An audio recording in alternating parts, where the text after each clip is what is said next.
Okay, first we've got our thumbnail and we've basically blown it up. Now what we're doing is we're drawing this would be a 2-point perspective in the scene.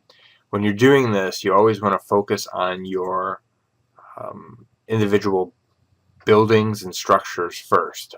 Things like the trees and the background, the foreground are all more organic and I can get away with a little bit more. But if I screw up the perspective on the building, generally you instantly notice what's wrong with it. So we need to block that all out. Audio is paused. We'll resume.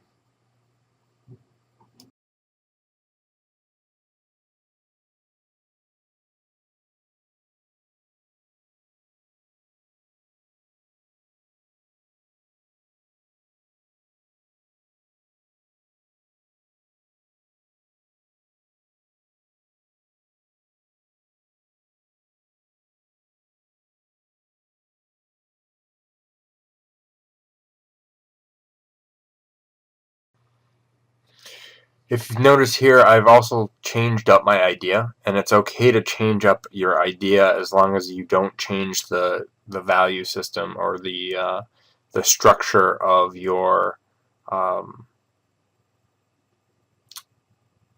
main concept. If you notice here, I went from an octagon building instead of a cylinder. I felt that the octagon would actually create more angles to draw the eye towards the character. So that's kind of where I kept it working on. Now, from this standpoint, the structure of doing that hasn't really changed. So I'm still okay. If you decide to change anything else with a majority of visual change, I mean, costume is one thing, but if I'm, changing up the lighthouse completely, then what's going to happen is I'm going to have to go back and redo my thumbnails, redo my value sketches, redo all of that information, because what's going to happen is that's going to change the composition, and you need to figure out all the problems with the composition. So that's stuff that you need to kind of work with. And here you notice that I'm actually drawing an X to find the center point of my perspective area in the window, and you should really do that with all your center point information and stuff.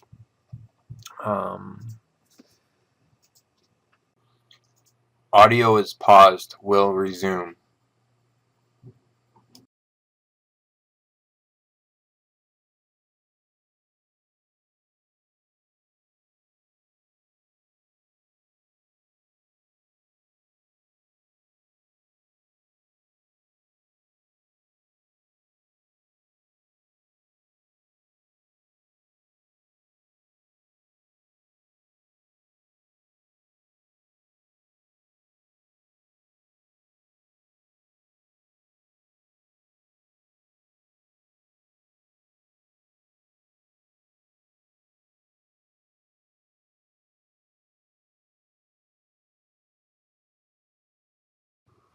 As I start building the stairs, you'll notice that I really don't sit down and measure each individual point. I'm doing this particular one for a reason. If you're doing really organic construction, I would say that you need to sit down and graph out how tall each stair is. And it's a simple process, but I wanted more of an organic feel where the stairway felt like it was, fallen apart and repaired in some sections. And so that's why I kind of have some leaning forward, leaning backwards, and so on and so forth. Um, and that's the main reason why I do that. And then once you get in your one side of your staircase, it's pretty much easy to go through and fill out the other end. Audio is paused. We'll resume.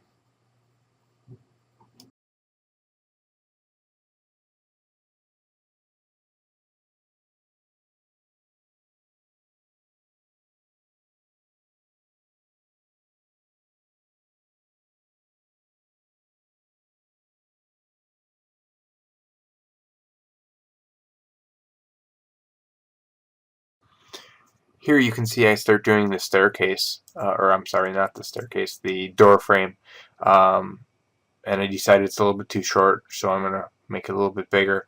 But once I put the base structure in there, which is the door frame shape, and then I decide I want to start putting out the other aspects of, more of a solid structure. And I've got this underblock thing that I did on the rims that I kind of liked on the photo reference, so I'm adding that to my scene as well. Audio is paused. We'll resume.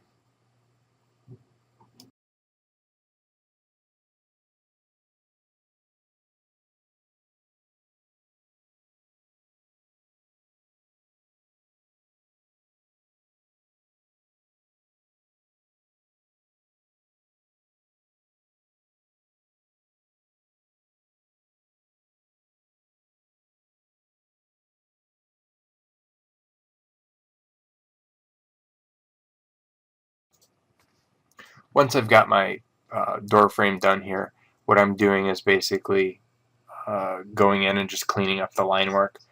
Cleaning up the line work is a major part of drawing perspective. So it's something that you have to do no matter what. Now, because I'm doing this in Photoshop, it's relatively simple. However, if you're doing this in real life, you just want to make sure that you erase the lines enough and use a thin lead when you first start drawing your perspective in your pencils. This is the end of the audio.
Once you get the building perspective in, then you can start doing the background, foreground, middle ground.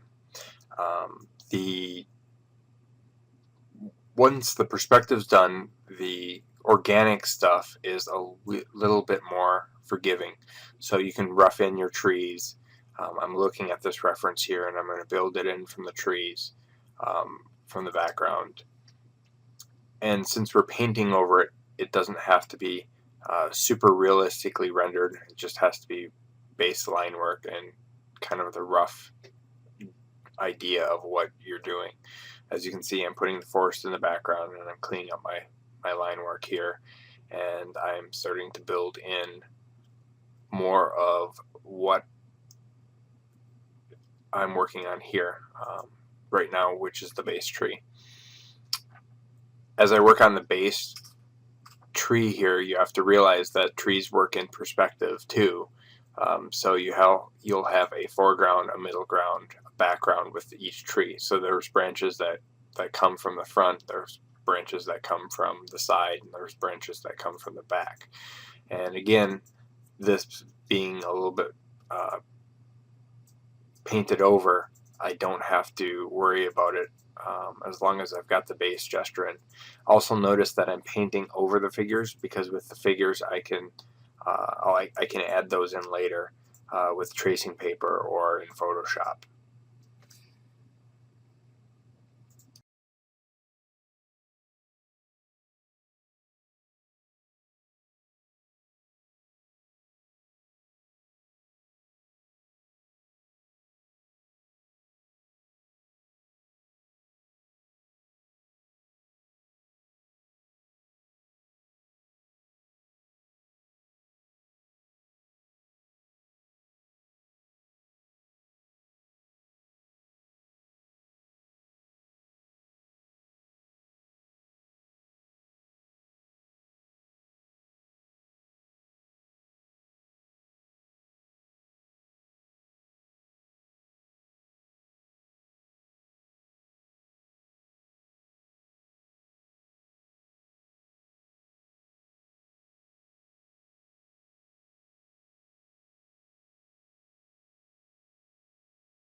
Here you can see I started putting in the foreground elements too.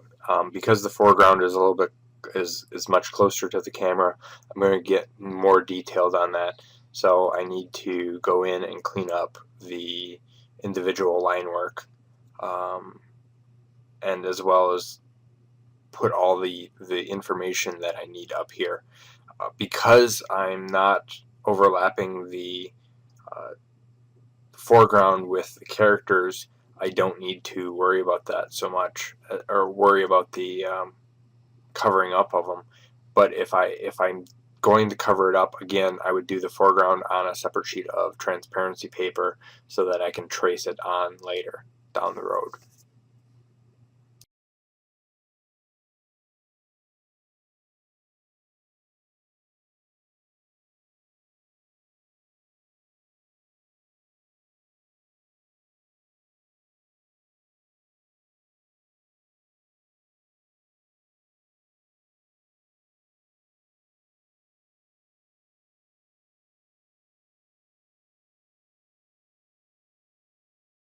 Okay, now I found some reference for my Mab character, so I'm going to start drawing her in the background.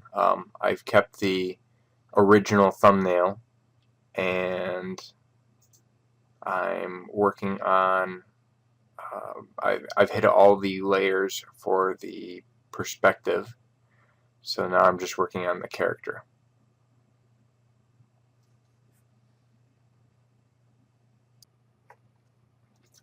When I'm working on characters, I tend to like to do the head first, or at least the upper portion of the body. You always want to build in your basic shapes.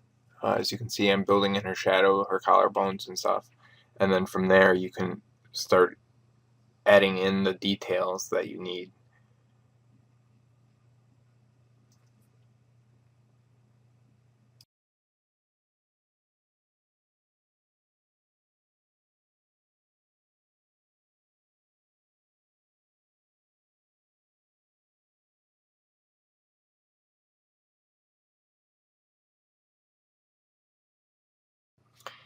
As you can tell, the proportions are different from the um, original gesture drawing that I did.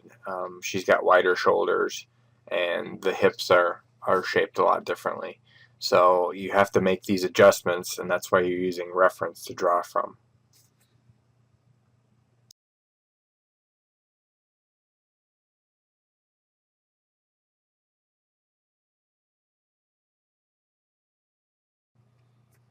While I'm working on the hands, the key point of working on them is creating the basic shapes from them. As you can see, I block in the palm, put in the thumb, and then start adding in the fingers as individual appendages, and make sure that they're just proportioned properly, and you just go from there.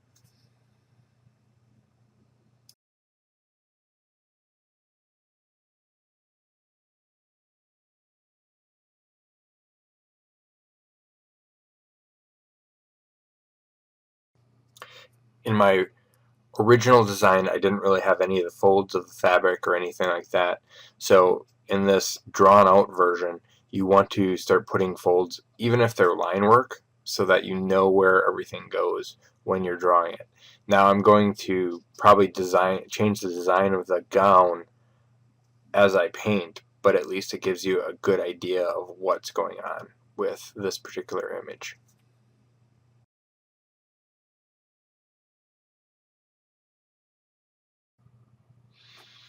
As you can see from the drawing, once I get done with the particular portion of the face, what I'm going to do is I'm going to take that block in that I originally did and start drawing in the details on there.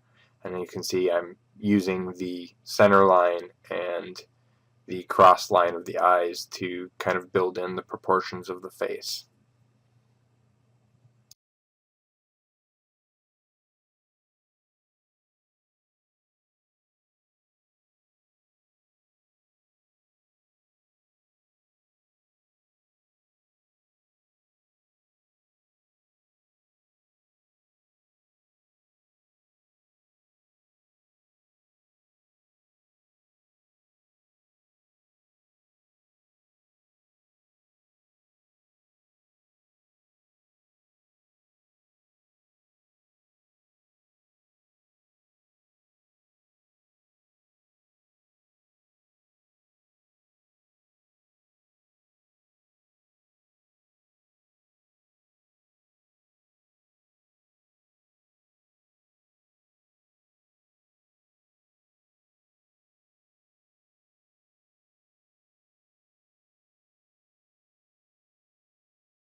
The nice part about working with Photoshop digitally is that if I decide I don't like the position of something, I can simply select it and move it, as I'm doing here with the mouth.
Once I get the face done, that's when you really want to go in and start detailing up, the smaller features. Um, right now I'm going to go clean up the hands and make those look a lot more realistic than what they are with the base sketch.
And again, because I'm probably going to do change this up a little bit, the nice thing about Photoshop is you can stretch and change. I basically made her taller than what she is in what I've drawn, and I can reposition her accordingly. You can do the same thing when you do this with scans on tracing paper.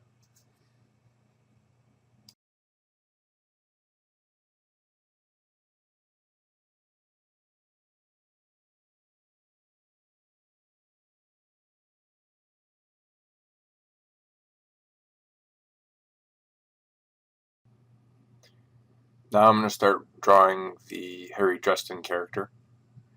And again, I'm starting with the head and just blocking in the basic shape of it. Now, this photo reference is myself just quickly taken um, to get me the idea of the pose. I didn't have a good prop for the overcoat, so I'm going to have to look at some overcoat reference and make do to it.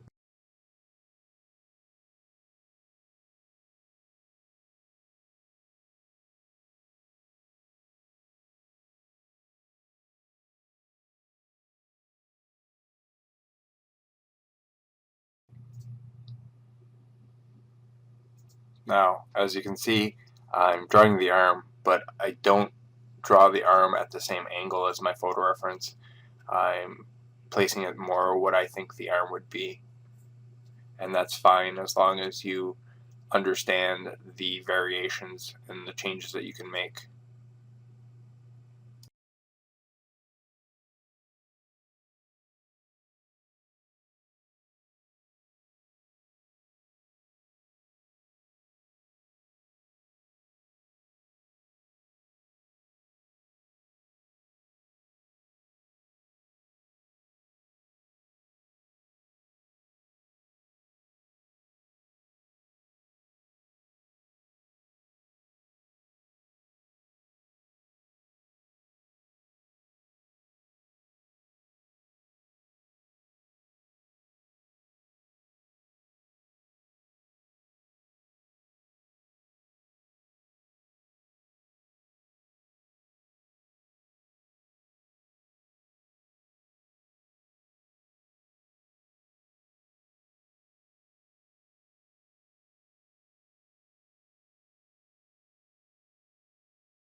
Now as I draw this, I'm drawing this more in relationship to what my proportions are versus what the proportions of the character are. I know the character is a lot taller than I am, and so I'm going to have to adjust my proportions. Um, but that's one of the joys of doing this in Photoshop, is that it's a lot easier to adjust. As you can see, I'm scaling down my head and adjusting it here before I even uh, start working on that.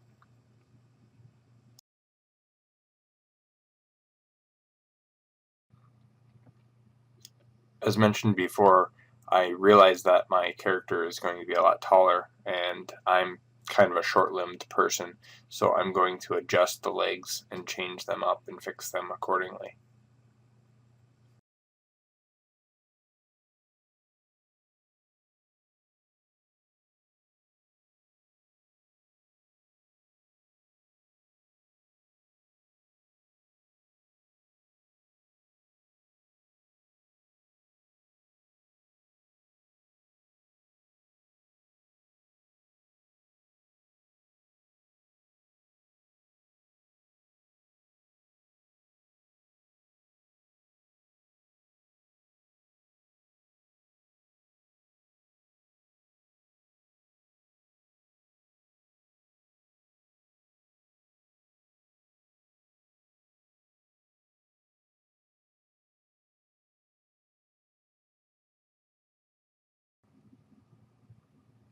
Okay, once that base character is done, this is where I'm going to go in and start cleaning up the face and adding more of the detail of the face that I want.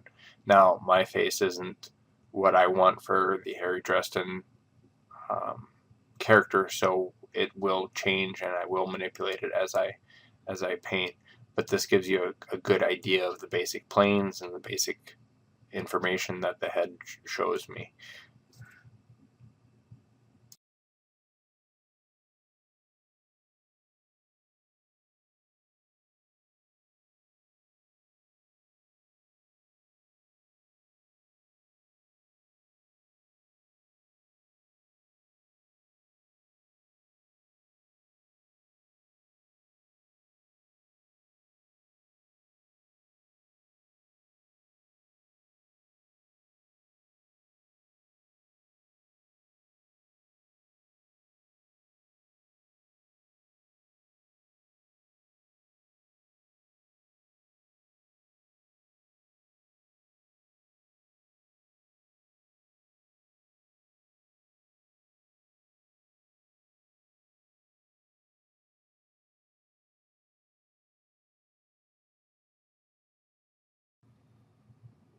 And again, because I've drawn it on a separate layer, I can very easily adjust and move and scale and change things around.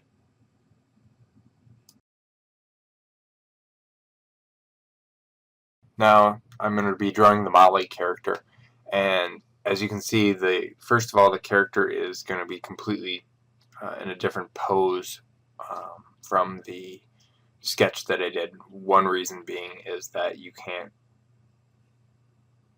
keep a pose like that. She's leaned too far backwards, so I'm going to have to make adjustments accordingly. The second thing is body type is a little bit different, and it doesn't matter as long as you have the right lighting and shape on your proportion. I think for what I have right now, this is pretty good. This is also one of the few times that I don't actually start drawing the character from the face, mainly because I'm not going to use this particular face with this character, and the reason being is because I want the character's face more towards the camera.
If you note, at this point in time, the hands are a little bit large, but that's okay. I can always scale them down um, as far as that goes. And I've also changed the angle of the hand according to from the first photo reference.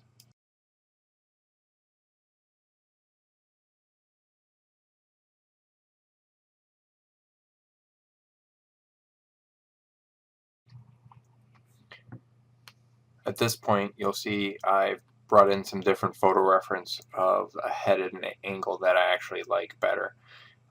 This is why you shoot multiple photos during your photo reference, so you can pick and choose among the pieces.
As mentioned before, the hands were a little bit too large.